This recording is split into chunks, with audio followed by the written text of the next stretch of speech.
Mesdames et messieurs, bonsoir. Il est 20h sur les antennes de la télé Futur Média. C'est parti pour le sommaire de cette édition. 16 ans après sa disparition, le Sénégal se rappelle de son président poète. Parents, amis et proches sont venus se recueillir devant sa mémoire au cimetière de Bel-Air. Des témoignages sur la vie et l'œuvre de Léopold Sédar Senghor, c'est à suivre dans ce journal. Des ex-employés actionnaires en colère aux ICS en sit-in ce matin. Ils exigent le paiement de leurs dividendes pour des actions qu'ils ont achetées depuis 2002. Cet incendie à Médinatoul Mounawara, en village de Kaffrine, toute la production agricole annuelle a été consumée. Ce sont les populations qui se sont mobilisées pour maîtriser le feu. Et puis l'invité du 20h, il s'agit de Djily Mbaye Fall, président du cercle d'amitié Sénégal-Qatar. Il sera avec Mamoudi Brakan en fin de journal. Voilà le sommaire de cette édition. Tout de suite, le développement.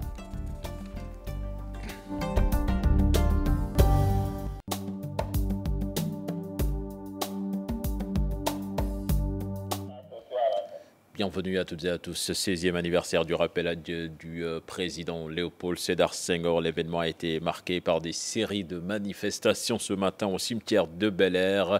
Parents, amis et proches sont venus en masse pour se recueillir devant la mémoire du premier président sénégalais. Occasion de se rappeler de l'œuvre de l'académicien. Un reportage signé Ibou Diouf et Diafaraba.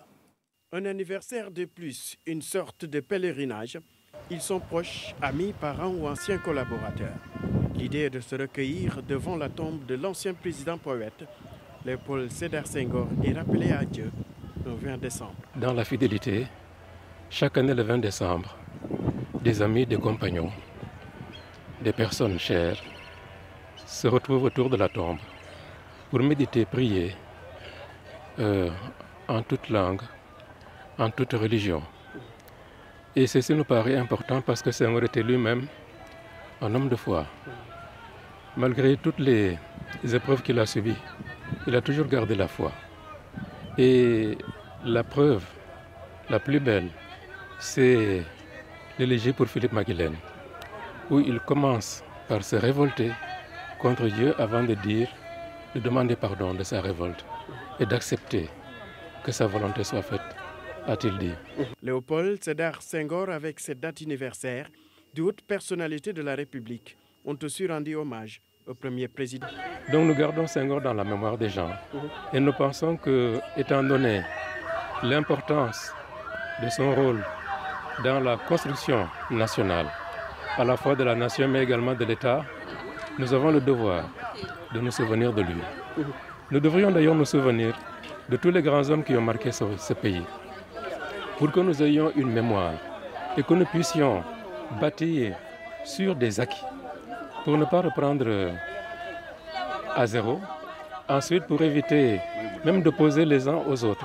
La famille de Yandé Koudoussène, sa cantatrice, s'est aussi inclinée devant la mémoire, avec des chants et témoignages.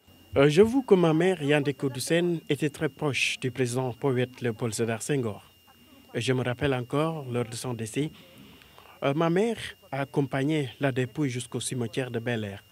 Donc, c'est normal qu'on soit présente à chaque moment d'anniversaire pour donner notre partition. 16 ans après la disparition du président poète Léopold Sédar Senghor, l'œuvre de l'intellectuel et homme politique est toujours d'actualité. En cette date du 20 décembre, des séries de manifestations ont rythmé l'anniversaire de Léopold Sédar Senghor.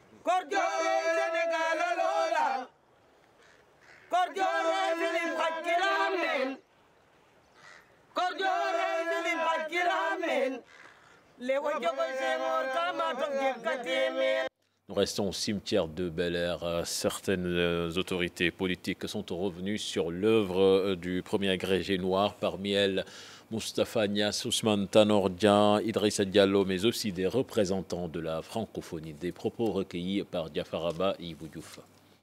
Cet homme a créé un État, l'État sénégalais. Il est parmi les fondateurs du mouvement de la francophonie, avec Bourguiba, Amani Diori, le prince Sihanouk. Senghor restera toujours Senghor. Nous sommes un certain nombre de fidèles fidèle aux souvenirs, fidèle à sa philosophie de vie, fidèle à l'esprit et à la lettre de ses œuvres, fidèle à tout ce qu'il a laissé sur terre. Et aussi longtemps que nous vivrons, nous entendons tous les 20 décembre venir ici lui rendre hommage et prier pour lui, musulmans et chrétiens. D'ailleurs, vous avez vu, il y a eu la prière chrétienne, ensuite la prière musulmane. Nous continuons tous ensemble, sa famille, ses amis, ses héritiers, à prier pour que Dieu l'accueille en ses paradis.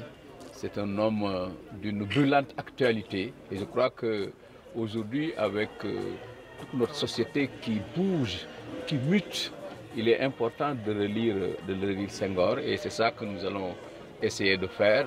En cette période de crise aussi, l'homme de dialogue qu'est Senghor doit être visité. Senghor est un homme qui a cru au dialogue, qui a fait que le Sénégal est le pays du dialogue et de la teranga. En ces moments de crise, je pense que nous allons à ce niveau-là voir, et tout à l'heure d'ailleurs, ce que Senghor a dit sur l'importance du dialogue, de la concertation, d'ISO comme il disait. L'œuvre d'abord, si c'est sur le plan politique, c'est d'abord l'État du Sénégal, sa fondation, l'unité nationale. Je crois que ça a été une question très préoccupante pour Senghor. C'est vrai, on dit qu'il a trop fait dans la culture, mais il a tout démarré. Il a démarré l'éducation, il a démarré l'industrie, il a démarré l'agriculture. Vous savez que c'était son domaine de prédilection. Donc sur ce plan, je crois que, comme on le dit, il n'y en a pas deux. Mais maintenant, sur le plan intellectuel, ça c'est un autre homme, une autre dimension qui en fait nous dépasse. Sur le plan culturel, on a vu depuis toutes ces œuvres, hein, sur le plan poétique, sur le plan théâtral ou artistique. On a vu le festival mondial, le premier festival mondial des arts qui a été une grande forte préoccupation pour lui. Donc sur toutes les dimensions, je crois que sur le plan social, c'était quelqu'un aussi. Il n'y en a pas parmi tous ceux qui sont venus après lui. Je crois qu'il n'y a pas quelqu'un qui est à sa hauteur en fait. Senghor a été, comme on le sait, le principal des fondateurs de la francophonie. Et ce qui est devenu la francophonie, on le doit d'abord à Senghor. D'abord l'esprit même de la francophonie et même son organisation institutionnelle. Donc je crois que c'est notre devoir chaque année en tout cas de venir un peu en fidélité à l'esprit de Senghor, vraiment à l'occasion de l'anniversaire de son décès. 16 ans après sa mort, son ancien conseiller Jean-Paul Diaz raconte Léopold Sédar Senghor ses relations avec l'opposition d'alors. Enfin politicien, il a toujours su nouer le fil du dialogue. Jean-Paul Diaz, rencontré par nos reporters Fatou Bintou Conté et Mohamed Dian. Jean-Paul Diaz raconte Léopold Sédar Senghor. 16 ans après sa mort, son ancien conseiller perçoit d'une bienveillance son action politique, même s'il reconnaît qu'il y a eu quelques failles. C'était un homme qui avait une autorité naturelle. Il n'avait pas besoin de crier ou de s'énerver et qu'on lui obéissait naturellement. Je ne sais pas, c'était peut-être mystique ou quoi, mais c'était comme ça. Et je ne l'ai jamais vu abandonner un ministre. Je ne l'ai jamais vu abandonner un de ses compagnons comme ça gratuitement. Bon, il y a eu des problèmes, son histoire avec Mamadou Dia, qui est une histoire malheureuse. L'histoire de la tentative d'assassinat contre lui qui a fini par le poteau d'exécution. C'est des choses qu'il a portées lourdement. Il en a souffert. Mais il fallait que ce soit l'État qui soit prioritaire. Mais il en a souffert, je sais qu'il en a souffert, n'est-ce pas? En fin politique, Jean-Paul Diaz estime que le père du Sénégal indépendant a toujours priorisé l'État. Ce qu'on ne dit pas souvent, mais c'est Senghor qui a inventé le système des clans. C'est lui qui l'a favorisé. Et les deux chefs de clan, ils se débrouillaient toujours pour qu'ils soient bien. Par exemple, l'un était député par le département, l'autre était député par la liste nationale. Vous voyez, c'était monsieur, je divise pour régner. Mais c'était fin, n'est-ce pas? Il ne sacrifiait pas un pan de son parti contre l'autre pan. Ça, il ne le faisait pas. Lui, il disait qu'il n'était pas parti unique, mais que son parti était un parti unifié. Parce qu'il faisait venir d'autres partis qu'il intégrait dans son propre parti. D'ailleurs, ses adversaires politiques, à part quelques-uns, jouissaient d'une certaine compassion à son égard, selon Jean-Paul Diaz. Je pense que Senghor aussi avait de l'admiration pour... Bon, c'est vrai, Wade était un homme intelligent, un homme diplômé, etc. N'est-ce pas? C'est vrai qu'il n'a pas eu la même attitude avec Cheikh Anta Diop. C'est vrai. Senghor n'a pas eu la même attitude avec Cheikh Anta Diop. N'est-ce pas? Ni avec Majmoud Diop. Mais avec Wade, personnellement, ça c'est une appréciation personnelle. Je crois qu'il a eu beaucoup d'affection pour lui. Sa décision de se retirer volontairement du pouvoir en 1981 a de surcroît contribué, selon Jean-Paul Diaz, à construire sa légende de chef d'État africain atypique. L'héritage littéraire du président Senghor est mal entretenu aujourd'hui par les élèves. En fait déplorable pour Mariem Tamba, prof de français au lycée Lamine Gueye. Cette Senghorienne pense que la jeunesse gagnerait beaucoup à exploiter les œuvres du président poète. Cheikh Hassan Affal, Tierno Laurent Mendy l'ont rencontré. Les œuvres littéraires du poète président Léopold Sédar Senghor sont en détresse au niveau du système éducatif sénégalais. Et pour cause, les élèves ne s'intéressent plus à ces publications. Et les élèves, à part Joal et Femme Noire, ils ne connaissent pas Senghor, ils ne connaissent pas les autres poèmes de Senghor. Donc c'est ça la grosse difficulté que nous rencontrons au niveau de l'école. Ce sont les élèves qui ne lisent pas. Le système éducatif n'a rien fait. La poésie de la négritude, quand on étudie avec Senghor, avec Damas, avec les Césaires. Mais quand tu donnes une dissertation sur Senghor ou bien sur la négritude, mes élèves, ils n'ont aucun exemple littéraire. Un écrivain critiqué par des élèves mais sans fondement pour Madame Tamba. On sent que c'est quelqu'un qui s'est vraiment intéressé à l'homme noir, à la civilisation noire. Quand vous prenez un recueil comme Hostie Noire, mais là où Senghor rend hommage aux tirailleurs sénégalais, est-ce que les élèves sénégalais le connaissent? Ils ne savent pas. Quand tu parles de Senghor, c'est Joal, c'est Femme. Quand Senghor parle de Chaka, son long point dramatique, où il montre son engagement, mais les élèves ne connaissent pas. Ce professeur incite ses élèves à mieux s'imprégner des œuvres de cet académicien. La solution, c'est de pousser les élèves à aller étudier, lire ces recueils pour pouvoir connaître l'homme sur le plan littéraire. Il ne faut pas que les élèves s'intéressent à l'homme politique ou bien à la vie privée de l'homme, mais qu'ils aillent lire ces recueils, qu'ils aillent lire Senghor pour qu'ils comprennent ce que l'homme a produit sur le plan littéraire.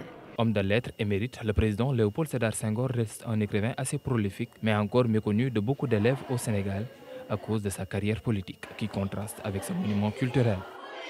Merci à vous, cher Hassan Affal. Autre aspect de l'actualité, la mairie de Gueule-Tapée Fass Colobane a procédé à une vaste opération de déguerpissement.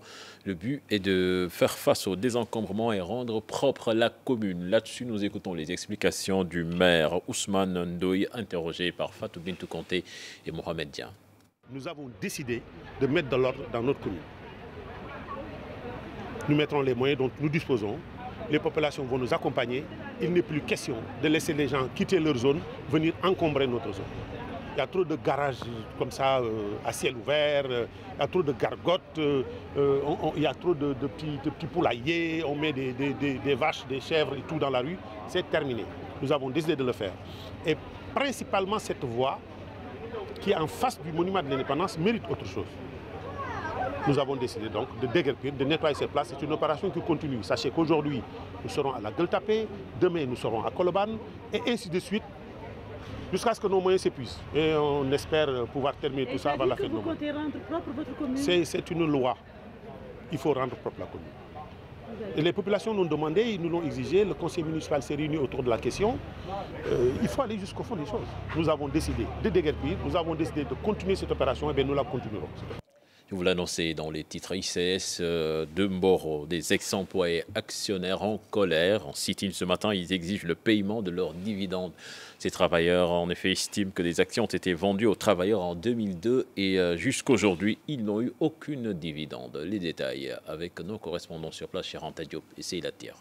Les employés et ex-employés actionnaires des ICS sont en colère. Ils ont tenu un sit-in pour exiger le paiement des actions que l'entreprise leur a cédées en 2002. En août 2002, la direction des ICS avait annoncé à ses travailleurs la décision de son partenariat avec la Société financière internationale SFI par note interne numéro 661 du 10 octobre 2002. Alors, je crois que toute la presse avait entendu ce slogan, un employé, 15 actions.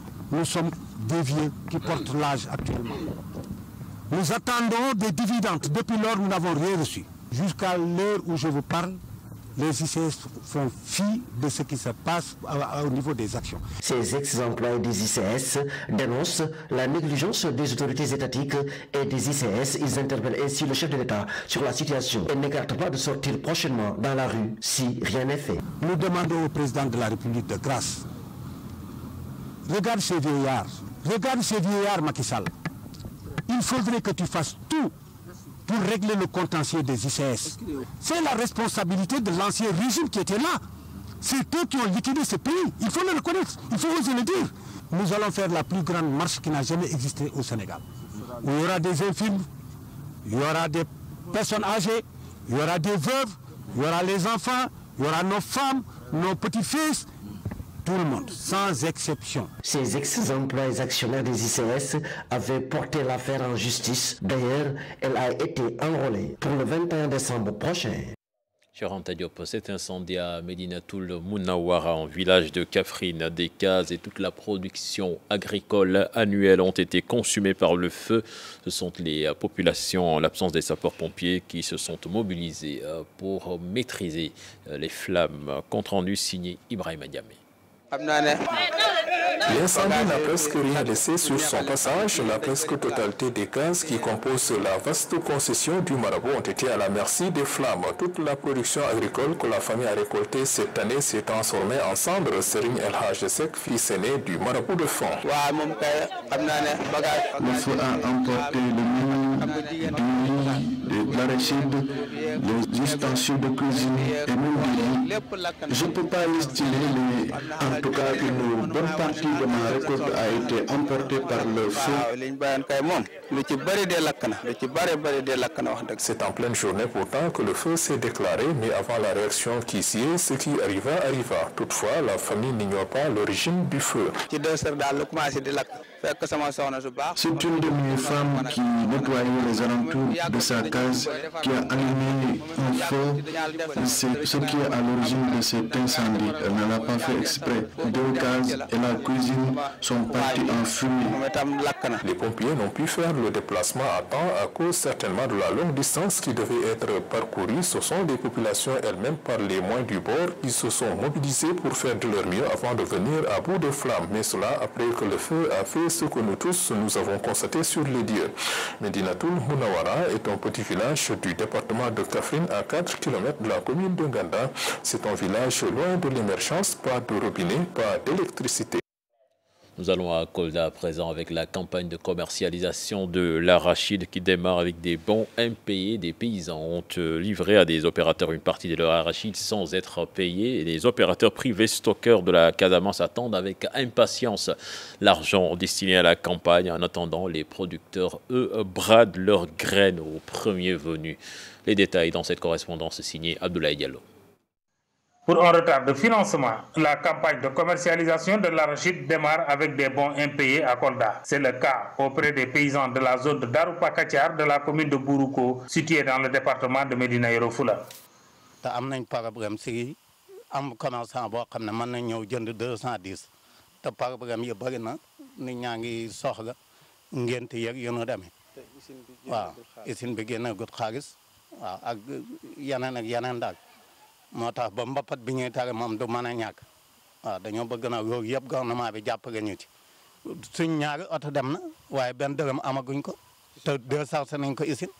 waaw li borom dëkk bi wax moom lépp noonu la amee maanaam fii moom dund nañ ay jafe-jafe. Ce que le chef de village a dit est vrai. Nous avons livré une partie de notre production d'arachide à crédit. On n'avait pas le choix. Nous ne sommes que des paysans et nous ne comptons que sur les revenus tirés de notre activité. Et voilà que nous sommes acculés par des charges familiales et avons peur de stocker pendant longtemps nos arachides dans nos cases à cause des incendies qui peuvent se déclarer à tout moment. Nous avons évacué vers l'usine 80 tonnes d'arachides, mais seulement les 40 tonnes sont payées et le reste est à crédit. D'autres producteurs vont plus loin en exportant leurs arachides vers les marchés hebdomadaires gambiens pour les brader. Jusqu'à ce jour, aucun opérateur privé de stockage de la Casamance naturelle n'a bénéficié de financement pour démarrer ces opérations de collecte. Le seul problème qui est là, qui nous empêche donc de démarrer effectivement la campagne, c'est le financement. La banque, pour qu'il te finance, il te faut maintenant un projet justifié. Or que le projet dans ce cadre-là, c'est d'abord l'agrément, l'attribution des points de collecte, ensuite le contrat avec soit un huilier, soit un exportateur. Alors donc, jusqu'ici, c'est ce contrat-là qu'on n'a pas encore signé. Donc un opérateur vraiment de la Casamance naturelle n'a signé. Plus des 3/4 des graines exploitées au niveau de l'usine de la Sunewar de Ziguinchor proviennent de la région de Kolda. Mais si l'on ne prend pas garde, une bonne partie de la production d'arachide risque d'être vendue hors du pays. Abdoulaye Diallo, pour éviter la malédiction du pétrole et du gaz dans le nord du pays, la société civile et la coalition publié Ce que vous payez ont pris leur bâton de pèlerin pour sensibiliser les populations. Pour Mam Latirafal, le coordonnateur régional du Forum civil, le gouvernement doit revoir le code pétrolier. Je propose de l'écouter. Il est interrogé par Hussein Diop et Habib Sek. Nous serons intransigeants sur notre rôle de veille d'alerte. Parce que, évidemment, les gens parlent souvent pour les hydrocarbures de malédiction. Nous avons la chance, l'exploitation est prévue au plus tôt en 2021. Maintenant, si tous les acteurs jouent le jeu et acceptent de s'asseoir autour d'une table pour discuter, nous pensons pouvoir arriver à une gestion apaisée de ces ressources au bénéfice exclusif de nos populations et d'abord des populations environnantes saint-vigènes pour aux enjeux de l'exploitation des hydrocarbures. Principalement dans notre région, c'est le gaz qui a été découvert au large de nos côtes. Bon, heureusement que l'exploitation est prévue aux environs 2021 et nous profitons de ces occasions vraiment pour armer non seulement la société civile, les citoyens, les élus sur les enjeux. Et c'est pour cela que nous commençons des séries d'ateliers de renforcement de capacité et tout au long de l'année 2018, c'est avec plaisir que nous vous inviterons à couvrir ces événements. Lutte contre les maladies qui accentuent la pauvreté et d'autres émergentes. Le projet Wantam 2, qui regroupe des chercheurs africains et européens, lance le plan d'action de la deuxième phase à l'Institut de recherche en santé, de surveillance épidémiologique et de formation où l'atelier s'est tenu. Ces chercheurs veulent contribuer aux politiques de santé. Ousseynou Thiam, Biradiagne pour plus de détails. Pour lutter aux maladies liées à la pauvreté, à savoir la tuberculose, le VIH, SIDA, le paludisme ainsi que les maladies émergentes, le projet Wanatam 2 est lancé à l'Institut de recherche en santé de surveillance épidémiologique et de formation IRSF. De l'avis du coordonnateur de ce projet qui regroupe plusieurs réseaux de chercheurs, la mise en œuvre de ce projet contribue aux politiques de santé. Pour accompagner les politiques de santé, comme je vous l'ai dit, souvent c'est des maladies liées à la pauvreté au départ, pour lesquelles il n'y avait pas assez de médicaments ni de moyens de prévention. Et cela ne pouvait se faire que si les Africains, eux-mêmes déjà en partenariat avec les Européens, développaient ces programmes et surtout axés sur la recherche clinique pour trouver de nouveaux médicaments, de nouveaux vaccins, etc. C'est pour appuyer les politiques de santé de nos pays au travers de la recherche et de la formation. Les essais pour ces médicaments ne se feront que chez nous, mais il faut que ce soit fait aussi par des experts de chez nous en partenariat avec des équipes internationales. La première phase de Wanatam a permis d'assister à un net recul de certaines maladies, selon le professeur Mboupe. Mais vous savez qu'on a eu l'émergence de certaines maladies qu'on appelle les maladies émergentes et réémergentes comme Ebola. Non seulement il faut qu'on soit préparé, mais il faut qu'on permette d'avoir des moyens de traitement et de prévention. Juste l'exemple d'Ebola, c'est grâce à l'épidémie d'Ebola qu'on a pu pour la première fois vraiment trouver des vaccins efficaces contre Ebola. Et tout ça, c'est la communauté internationale, mais c'est aussi les chercheurs africains. Dans cette deuxième phase de leur projet, ces chercheurs entendent poursuivre la collaboration sud-sud, mais aussi promouvoir la collaboration nord-sud. Et puis, Conseil des ministres, le président de la République a présidé la séance. Des mesures individuelles ont été prises, notamment dans l'administration territoriale. C'est ainsi que Serigne Babacar Kane, préfet de Dakar, a été affecté à Rufisque et remplacé par Alioune Badara Samb, préfet de Thiès. Le rappeur Ngaka Blindé, le rappeur Baba Ndiaye alias Ngaka Blindé, arrêté par la police avec plus de 5 millions de francs CFA de faux billets en coupure de 10 000 et 5 000 francs. L'artiste Rouman se dit surpris par la nouvelle. Pour lui, les jeunes artistes doivent s'entourer de professionnels pour éviter ce genre de problème. Il a rencontré nos reporters Fatima Ba et Tierno Laurent Mendy.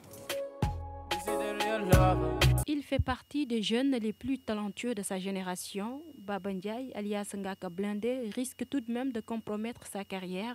Le jeune rappeur est arrêté par la police avec plus de 5 millions de francs CFA de faux billets. Une situation regrettable selon l'artiste Mokhtar Fall, alias Roman. J'ai été surpris comme je crois la plupart d'entre nous. J'ai été surpris, mais aussi je sais pas trop, je suis un peu sceptique par rapport à la vraie version des faits. Je ne sais pas si c'est vraiment une histoire de faux billets ou bien c'est, comme il l'a dit, une histoire de tournage de vidéo. C'est quelqu'un que j'ai vu évoluer, on va dire.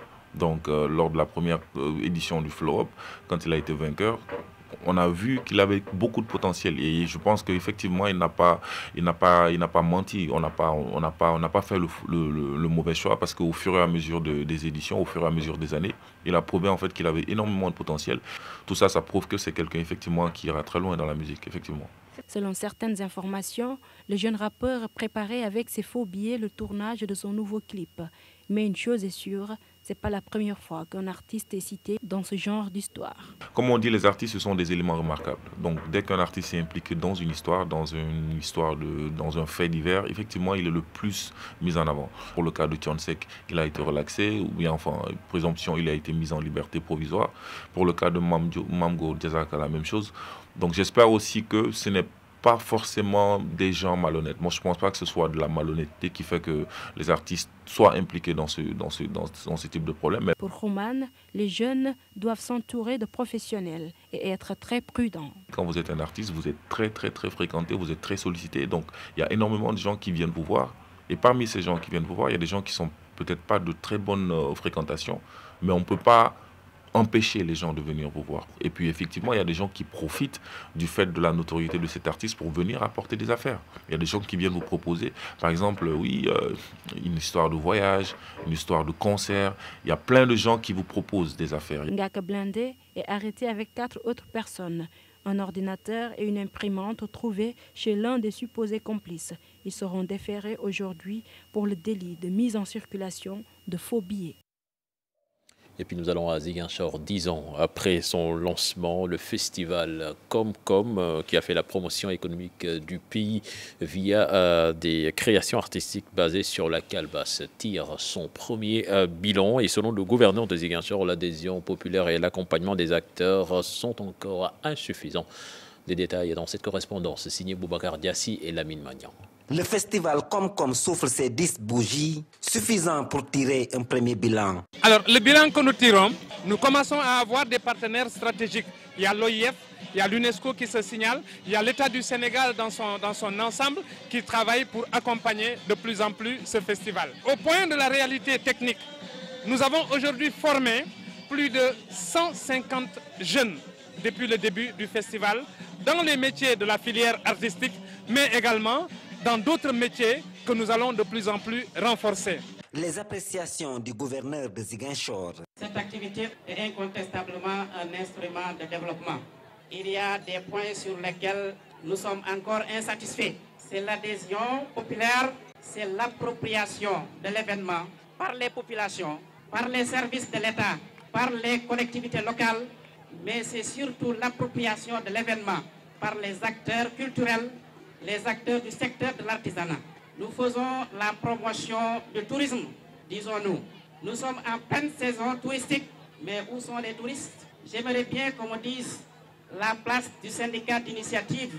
Ce festival voit la présence de plusieurs délégations, dont celle conduite par le député maire de Toubacouta. La culture, ça fait partie des compétences transférées. Nous avons partagé ensemble mon festival à Toubacouta le 26, le 27 et le 28 à Toubacouta. Tout le monde prie pour la paix à Casamance. Parce que nous sommes des musulmans, nous sommes des croyants. On est très contents et fiers. Si elle est la Casamance, il y a la paix. Un hommage est rendu au professeur Noah Sissé, car ces trophées portent son nom. Dans la recherche de la connaissance, et si j'ai pu atteindre un niveau apprécié par les uns et les autres, si aussi dans mon implication dans les différentes activités au niveau de la région est apprécié à sa juste valeur.